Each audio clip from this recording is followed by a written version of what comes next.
COVID sem að allir heldu kannski, eða margir heldu, að það væri horfið út í söguna eitthvað og þá náttúrulega verið að rifja upp söguna á sunnudagskvöldum á RÚV, ég verið að viðurkenna, ég hef ekki alveg treyst mér til þess að horfa á það þætti. En síðan komu fréttir í gær mikinn umframdauðsföll á Íslandi í fyrra og þau leggjast eins og faraldurinn, COVID-faraldurinn og þar sem að voru flestir sem að létust úr COVID að það eru líka flest umframdauðsföllin og þá það ljóst að umframdauðsföllin tengjast COVID og það sem meira að fólk líklega að deyja vegna COVID, það ekki endilega að deyja af því það með COVID. Meðan að faraldurinn gekk yfir að þá voru háværaraddir hér, náttúrulega til þess að ég hlýði víði og allt það þegar við vinnum til því, en svo voru líka þeir sem voru að andmæla sóttvörnunum og öðru slíku, fannst vera oflangt gengið og gengið á persónurétt fólks, en það voru færri sem að voru kannski að segja að COVID væri kannski alvarlegra heldur en af var látið. Einn af þeim sem að ég man eftir að gerðu það var Haukur Már Helgason rithöfundur sem að frá fyrsta degi, ég held að fyrir utan Ásgeir Brynjar Torfason sem kemur hérna eftir að þá varst þú eiginlega svo fyrstu sem að var að tala við að þetta væri alvarlegt að COVID-faraldurinn væri alvarlegur og ég fekk því hingað við tulum taka fram að þú ert ekki læknir eða faraldursfræðingur en COVID snertir samfélagið okkar þannig að við getum skoðað það sem svona samfélagslegt mál. Fréttirnar í gær, hvernig slóðu það þig hennan umfram döðsvöll? Sko, einmitt, það fyrsta er kannski bara sem langar að fá að hafa orð á sjálfur hvað undarlegt að mæta til að tala þetta viðfangsefni. Ég tek því fegin sendi að vera á boðið sjálfur, en ég er ekki með sérfræðiþekking á sviðinu, þetta er ekki, þetta kemur mér við bara á nákvæmlega sama hátt og öðru fólki í samfélaginu. Þú ert borgari. Og ég er á lífi, og ég er með heilsu að hugsa og ég er með aðstandendur, og ég er aðstandandi fólks. Og alltaf, við erum saman og sitjum upp með þetta. Ég held að fyrsta sem ég myndi vilja nefna var, sko, það var tvennt forvinnilegt í fréttinu sem birtist á RÚV í gær. Það fyrra og svona stærra vega meira sko eru dauðsföllin árið 2022 af völdum COVID voru líklega tvöfalt fleiri en höfðu verið talin hingað til eða talin, það er að segja tvöfalt fleiri en tölunar sem höfðu verið birtar.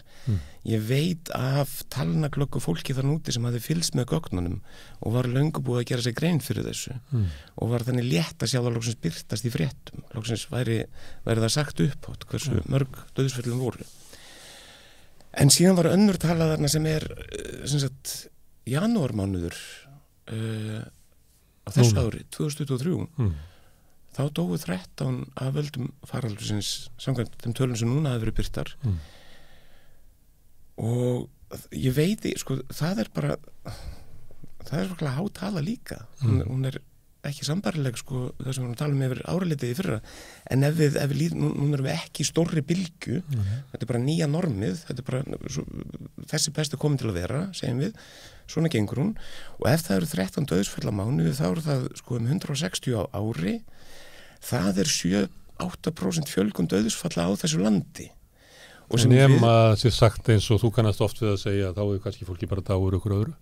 Það er ekki endilega aukning dauðsfalla. Sem umfram dauðsföllin í fyrra sín okkur er mjög ósennileg. En janúarmánuður? Við erum að horfa á samskona tölur. Skilur við, tölunum safna með sama hætti. Það er mjög ósennilegt að það væri, þú veist, allir hefðu dottu og dáið saman dag ef ekki, þú veist, og ég held og þarna akkurat, sko, já þú veist, allir séu svona hrumir, við höfum óta leiðir til að tala þetta niður og þær hafa verið mjög ábyrgandi alveg frá upphafi og sko, mér finnst það svolítið ég er búin að vera að reyna að einmitt svona bara velta vöngum, sko, í dag eftir að bauðst mér sko, hvaðan væri best að koma að málinu til að opna það eins öðruvísi einhvern veginn og ég held allavega eitt sem er kannski ágætt að vera meðvitaður mér sko meinlokunar sem býð okkur frammi fyrir ótta.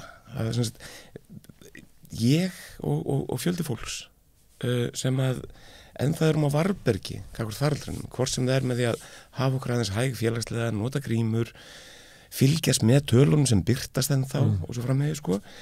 Okkur er oft gert upp að vera svo sko óttaslegin. Það alveg satt, sko ég hræddur við þessa veiru, en ég held að það sé eðlilegt viðbragð. Ég held að það séu flestir. En þú meina að sé óeðlilegt viðbragð hjá okkur hinum eins og maður. Nei, ég held að sé varla til. Ég held að allir séu hræddur við hana og mjög eðlilega, sko. En hins vegar þá stöndum við fram með spurningunni viðbragð við ótta. Núna þekkjum við, sko, það vel þekkt þessi þrenning sem heitir á ensku fight, flight or freeze, sem er svona ólíkt viðbragð við ótta, þessi þrír grundvallar möguleikar hvernig hún getur brugðist við hættu, raunverulegri eða ímyndaðri. Og við gefum okkur að þessi raunverulega hætta sem að 400 dauðsföll á síðast ári gefa sterklega til kynna, við gefum okkur að þessi raunverulega hætta að þá sko er kannski fyrsta viðbragðið sem stjórnvöld kröfðu okkur var að frjósa. Það er öllum skipað að hvort sem halda sig heima eða sækja ekki, fjölmenn mannamót og allt þetta, sko. Tilfinningin er svo að samfélaginu var sagt að frjósa. Okkur vorum aldrei læst inn í byllinis, en það var svona vera kyrr, miðað við hraðan venjulega, sko. Við erum búin að prófa það, gerðum það í allan tíma, sko, og það með góðum árangri, nota benni, það er bara, mjög greinilegt einmitt hvað útbreiðslan var miklu minni þessi 2 ár áður en öllu var sleppt lausu. Og færri dóu. Og miklu færri dóu, sér árið 2021 dóu sko færri en núna í janúarmánuði. Það voru 8 allt árið. Og engi bólusettur þá? Rétt. Allavega, það er búin að prófa að frjósa, sko. Og svo þegar öllu sleppt lausu, þá er það eiginlega flóttaviðbragð. Það er flóttaviðbragð við ótta. Láta eins og ógnin sé ekki þannig. Og við erum búin að leggja okkur rosalega mikið fram það í sameiningu með stjórnvöld með því að fela allar tölur, fjölmiðlar með því að fjalla ekki málið eða gera alltaf lítið úr. Ef það er minnst á dauðsföll, þá fylgir alltaf en hann var komin yfir nýrætt, eða hún var komin yfir áttrætt, eða hann var með undirliggjandi, eða þau voru með, og svo alltaf til að smækka að þarna hafi eitthvað gerst. Og þannig erum við búin að lifa núna í 1 ár eftir sko að eiginlega faraldrinum hérna á landinu því að lýst yfir og hún var í lokið. Ég held að það verið í mars á síðast árið 2022 sem heilbrigðisráðherra sagði að álægið á sjúkrahúsin væri tímabundin kúfur sem við þyrftum að komast í gegnum. Þetta orðalag tímabundin kúfur rifjaðist upp fyrir mér og sló mig aftur anspennist þessum 400 dauðsföllum sem hann var reynd að tala Það hefur verið lagt gríðarlega mikið kapp á að láta eins og ógnin sé ekki þannig. Dauðsföllin 13 núna í janúar kom upp að það er ekki einu svo einfalt enn í dag og ég held að það sé kannski komið tími til að við veltum fyrir okkur hvort langi að taka upp þriðja mögulega viðbragði við ógnanum og óttanum sem er þá hvorki að frjósa né að flýja heldur að tækla hann. Að tækla þetta vandamál. Og hvernig gerum við það? Það eru ótal leiðir sumar sem hefur verið beitt hérna, aðra sem hefur verið beitt minna í svona alþjóðlegu samfélagi faraldsfræðinga, ónæmisfræðinga, lækna og fleiri sem að finnst Vesturlönd hafa brugðist í þessum efnum. Þannig að Ísland er ekki eitt á báti, við erum búin að vera dálítið samferða öðrum löndum, gengið aðeins lengra en mörg, en svona í grófum dráttum, það eru allir meira en minna búin að fella niður varnir núna. Það var sopa. Og þá er hópur sérfræðinga og hérna, bara prófessorar í London og bara málsmetandi fólk sem maður er að gæta sín á því að vera ekki að maður umgangast miðla svolítið snirtilega til að passa sig á hávaðanum og ruglinu sem er það nútið, það er nóg að því en sem hafa í dálítið langan tíma verið að leggja alla áherslu á að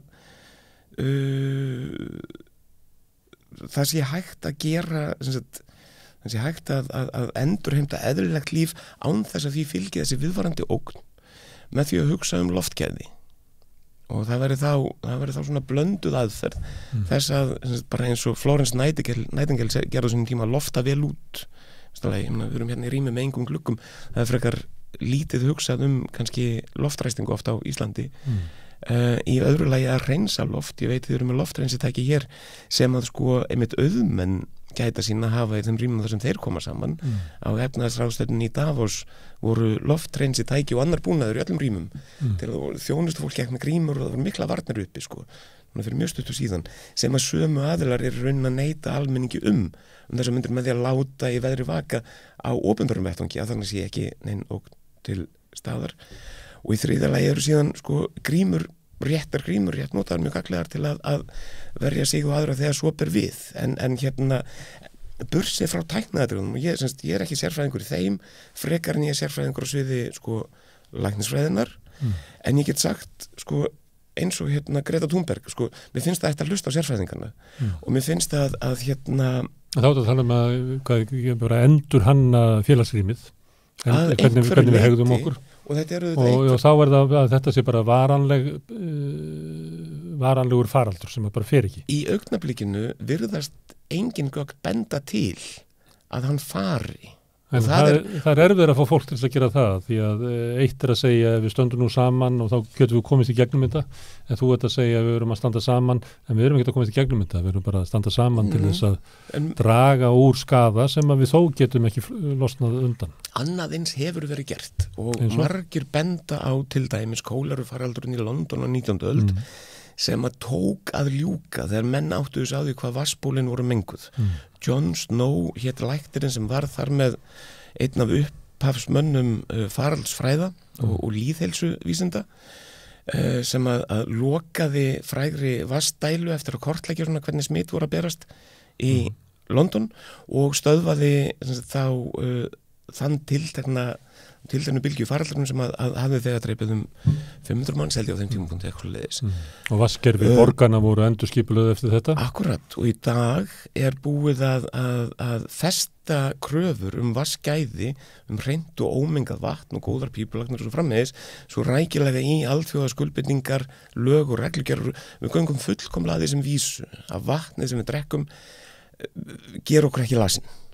Og ég held að við séum sammála um að þessu töluverð lífsgæði þrátt fyrir kostnaði sem felst í að hafa pípulagnir í lagi, vatnsbólinn, þú veist, eitthvað eftir. Það er enginn að leggja til að fara tilbaka. Það held ég einmitt ekki. Hins vegar á sínum tíma þá skrifuðu menn í dagblöð í Breitlandi um að hérna það verið sóun á fjármagn. Já, ég vil ekki láta þvinga sig að taka til heima á sér og fleira líka syns ég samt þrif bara almennt og svoleiðis. En við það gera sambandskonu átak í loftgæðum eins og vatnsgæðum. Það er ein hugmynd sem er nokkuð áberandi í þessum hópum sérfræðingar sem fylgjast með og tjá sig málin að gæti skipt sköpum. Og hérna ég veit ekki hvort ég meira til þess að leggja nema að ég held að við höfum læst okkur hugarfarslega í þeirri hugmynd að við þessari ógn séu bara til 2 viðbrögð sem séu annars vegar að frósa sem fólk talar sem öll verið læst inn í 2 ár sem var ekki tilfellið en samt svona eða ger ekki neitt og láta eins og hættan sé ekki þannig og hvernig sem það útfærist hvort sem það er með bættum loftgæðum innandyra fyrst og fremst hvernig sem tæknilega útfærslan er að þá held ég að fyrst þyrfti að koma til viðurkenning þess að við stöndum frammi fyrir sameiginlegri vá. En er ekki svolítið langt í það, Haukur, að ég býst við það því að þú gengur stundum með grímu og þú upplifir það sem að þú kemur inn með grímuna að þú setja eins og svona ógn fyrir hópin, að þú fær svona viðbröð fyrir hópinum eins og þú setja ekkert endilega, fólk sýnir þessu umbörðalendi og svona, þú veist, það er mestalega kannski smá auggotur, eitthvað þannig. Ég nota grímu í almannarými innandýra, eða í verslunum og svo leiði, Þú ert svona þetta er jaðarhegðun. Þetta er ekki almennt. Já, en þú veist, ég vil ekki, mitt heilsufar kemur almenningi ekki við, ég vil ekki fara að tala um það, en ég sagt, þegar byrtast fréttur að hinn og þessi hafi orðið illa úti en það hafi líka verið eitthvað undirliggjandi á viðkomandi þá er það mjög stórt mengi af undirliggjandi kvillum sem getur verið að ræða og þannig er önnur frétt sem byrtist á RÚV daginn fyrir þess að 400 dauðsföllin í fyrra var frétt allar sem að ástæðu lausu sér ennþá að fara varlega við megum ennþá og það var svona tónn í fréttinni eins og það væri að tilefnislausu. Já og ég held að eftir kannski þetta fólk væri þetta laga ekki með því að bregðast við COVID heldur bregðast við svona bara sálfræðilega við ástændi. Já, þetta er svona sálfræðivætt einmitt og það, þú veist, það er alveg rétt að ég held að svona í þeirri umfjöllun frá þeirri lið að þá auðvitað þægilegt að sko líta á þá sem að þau sem að sést að taka upp eitthvað á varnin sem þau hrættu og sem sko irrational, en til að gera það þarf að hunsa ansi margar staðreyndir en þetta sko staðreyndar eru síðan dálítið erfiða við þá það er til meðal svona gagnavísindamanna viðkvæðið sko you don't bring data to a story fight og ég held að þú veist það er líka við erum stödd í sögu sem við erum að segja okkur. Það er svona ætla ég að segja að þú ert sérfræðingur í því, þú ert rithöfundur. Ég legg mig eftir að kunna eitthvað og þá erum við stödd í þessari sögu og sömuleyti mætti kannski segja að það er nú mannlegt að vera með svona afnýtunga hvert dauðanum og ógninni og öðru slíku, þannig að viðbröð hópsins sem að þú ert að lýsa, þetta er náttúrulega þetta ætti ekki að koma inn óvart að svona bregðist fólk við og það að fá fólk til þess að horfast í augu við hættuna og bregðast rationál við, það er svolítið mikil krafa á þessa sögu persónur sem við erum með sem er mannskemman sko. Já, en það er náttúrulega fleira sem að sko spilar inn í og eitt af því eru hreinir hagsmunir margslungnir hagsmunir auðvitað sko var ekki lítill þrýstingur frá ferðaðinaðinum á sínum tíma að slúta öllum sóttvörnum, draga þær allar saman svo hefur fólk náttúrulega sko mjög skýra hagsmuna því að vera ekki frosið af ótta í tilvörunni og þar kannski sko er einmitt þessi gildra sem við lendum í sko er kannski skiljanlega eða hugarfarslega gildran að það sé spurning að frjósa eða hunsa vandan sko. Átökið þannig á milli voru svolítið augljós í þess framhaldsskólanemum sem að voru bara að segja að þau gætu bara ekki lengur verið í þessari sko að vera frist. En sko eins og Sólveig ég sá nú ekki allt viðtal við hann en ég sá að myndist af henni áðan sko en þetta bara þess að hæfni mannskepnar í að taka höndunum saman við að leysa vandamál sem grundvallaratriði. Já, grumsalega mikið. Og afsakað? Það er grumsalega mikið afl að maður getur þetta. Já, það er alveg svakalegt afl sko. En ef hann hefur samstöðuna til þess að gera og ég held að þessi skrítið, ég held að þessi meiri sé að sko það væru undarleg tímamót ef við föllumst á það í þessu tilfelli að það sé ekki þess virði eða við getum það ekki eða við nennum því ekki eða það sé ekki sko það sé ekki neins að vinna ég held að sko það að lífslíkur samfélaga lækki verulega jafnvel í fyrsta sinn í 100 ár eitt og sér við erum búin að nota hann á mælikvarðan núna lengi á framfarir sko, hversu lengi fólk lifir hérna á Íslandi við erum mjög stolt af því að eiga þetta sko met í ævilengd sem við eigum reyndar ekki lengur við erum löngu búin að missa en þetta er einn stær sem við eigum þá svona alfarið að hunsa núna sko að breytist þá getur óskikjan sem við aldrei verða að stýra okkur og skiljanlega eins og þú segir sko þá getur við sagt ég meina þú veist hver vill lifa eftir nýrætt sem þú veist hunsum Sigurjón Björnsson og þýðingarnar hans sem hann er búin að vera að klára allt sem fólk gerir eftir nýrætt hunsum að tilverðan getur verið einhvers virðið þó að maður afreki ekki neitt og svo framvegis sko hver er lifið en þá er fólk líka ég myndi að segja sko að það séu vondu árin sem eru kliftað af en ekki að við öldrumst og veikjumst aðeins fyrir sko það séu við höldum vondu árin og góðu árin fækki sem að margt bendir til að sé raunin að þú ert að vísi þetta þá er náttúrulega umræðu þetta er alveg fullkomlega marklaus sko það er náttúrulega helling af úlingum sem að geta ekki séð fyrir sér að þessi líf eftir 30 sko Bílarnir fannst það fráleitt að vera líf eftir 64 ára þannig að það náttúrulega getur engin ráðstafa lífi annara þannig að fólk sem er að tala að fólk sem er eldri en nýrætt hafi ekki rétt á lífinu, það er náttúrulega bara siðlaus afstaða. Og þá vil ég líka gæta mín, sko, ég er að endur segja núna, sko, þetta niðurtal sem hefur verið í gangi. Í fréttinni í gær kom fram að meiri hluti þeirra sem dóu, aftur svona til að kannski tala þess niður vandan, hafi verið komnir yfir 60. Það er ekki með háraldur. Það er dálítið nærtakara. Ég var 15 ára þangað. Ég er komin þangað. Þú er komin þangað. Og Þannig að samkvæmt fréttastofu Ríkisútvarpsins að þá er mitt líf ekki mikils virði. Nei, og samkvæmt svona kannski þeim pól sem við erum sem samfélag að taka í hæðina þessar mundir, það er fullt af lífum þann úti ekki mikils virði. Og ég held að talningin sé vitlaus. Ég held við þurfum að telja aðeins betur og ég held að við getum þurft að horfast í augu við óttan til að bregðast við honum á aðeins skynsamlegri máta. Eitthvað svo leiðis. Herðu, Haukur, Takk fyrir að koma hingað og tala þessi mál, því að við vitum það að, og kannski ástæðan fyrir viðbragðsleysinu eða hvernig samfélagi hegða sér gagnvart þessari vá vegna þess að við ræðum þetta ekki, sko. Og það allavega við blaðamenn trúum því oft að svona orðsögu til alls fyrst. Og þetta náttúrulega hundleiðilegt, sko.